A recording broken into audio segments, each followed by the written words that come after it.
હવે વાત એક એવા ખોખાર આરોપીની જેની માટે હત્યા કરવો એટલે ડાબા હાથનો ખેલ। 5 રાજ્યમાં 5 હત્યા કરનાર આરોપીને પોલીસે પકડી પાડ્યો છે અને થયું છે વધુ એક હત્યાનો પર્દાફાશ।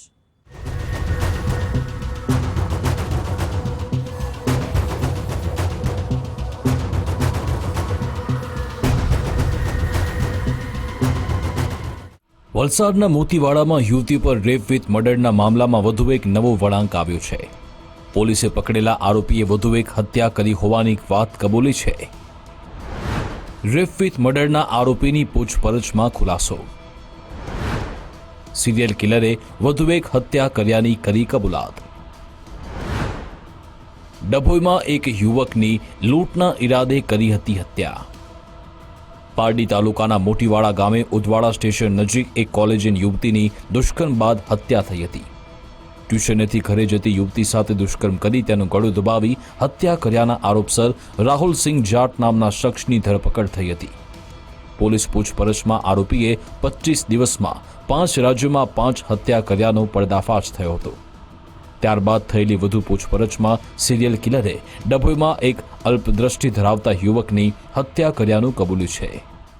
આ કન્ફેશન આજે એણે જે હકીકત જણાવી છે એ ડભોઈ પોલીસ સ્ટેશન વડોદરા ગ્રામ્યમાં બનેલા 11મી જૂનના બનાવ સાથે ટોટલી મેચ થાય છે અને આ બાબતે વડોદરા ગ્રામ્ય એસપી અને વડોદરા ગ્રામ્ય પોલીસને સંપૂર્ણ હકીકતથી વાકેફ કરવામાં આવ્યા હતા અને આ બનાવ અનુસંધાને જે વ્યક્તિ મરણ ગયેલ છે એ મરણ ગયેલ વ્યક્તિ ફૈયાઝ અહેમદ મહેબૂબ અહેમદ શેખ જે મૂળ નંદુરબાર મહારાષ્ટ્રનો છે એની હત્યા અને લૂંટનો ગુનો ડભોઈ પોલીસ સ્ટેશન વડોદરા ગ્રામ્યમાં દાખલ કરવામાં આવ્યો છે અને સિરિયલ કિલર દ્વારા કરવામાં આવેલા એક વધુ એક હત્યાના ગુનાને ડિટેક્ટ કરવામાં વલસાડ જિલ્લા પોલીસને સફળતા મળી છે। લૂંટના ઈરાદે અલ્પદ્રષ્ટિ ધરાવતા યુવકની હત્યા। સાંકળ વડે ગળું દબાવી કરી હતી યુવકની હત્યા। આરોપીએ 8 જૂનના રોજ ડભોઈમાં હત્યાની ઘટનાને અંજામ આપ્યો હતો।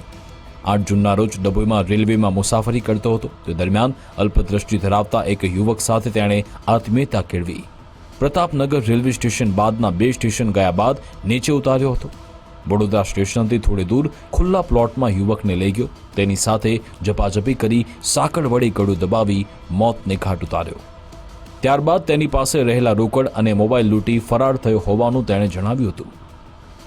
જોકે તેણે કરેલા વર્ણન અંગે પોલીસે તપાસ કરતા પોલીસ સ્ટેશનમાં ઉપરોક્ત ગુનો નોંધાયો હોવાનું ખુલ્યું છે, એટલે કે તેણે હત્યા કરી હોવાની વાત હકીકત સાબિત થઈ છે। વિઝ્યુઅલી ચેલેન્જ એવા વ્યક્તિ સાથે એણે વાતચીતમાં વિશ્વાસ કેળવ્યો હતો અને લૂંટ કરવાના ઈરાદે 3 રેલવે સ્ટેશન પછી એને ઉતારી લીધો હતો અને એની સાથે એની જોડે લઈ જઈને જે પેટ્રોલ પંપ છે એની બાજુમાં નવી બનતી બિલ્ડિંગની દિવાલ પાછળ લઈ જઈને એનું ગળું દબાવીને એની હત્યા કરી નાખી હતી સાંકળ જેવી વસ્તુથી અને ત્યારબાદ એનો મોબાઈલ અને એના પૈસા લઈને એ લૂંટીને ફરાર થઈ ગયો હતો। હરિયાણાનો રાહુલસિંહ જાટ દિવ્યાંગ છે। તે ચોરી, લૂંટ, દુષ્કર્મ અને હત્યા જેવા ગુનાઓમાં સંડોવાયેલો છે। આરોપી ઘરથી દૂર રખડતું ભટકતું જીવન જીવતો હતો। આરોપી દિવ્યાંગ હોવાથી મોટા ભાગે ટ્રેનમાં જ મફતમાં મુસાફરી કરતો।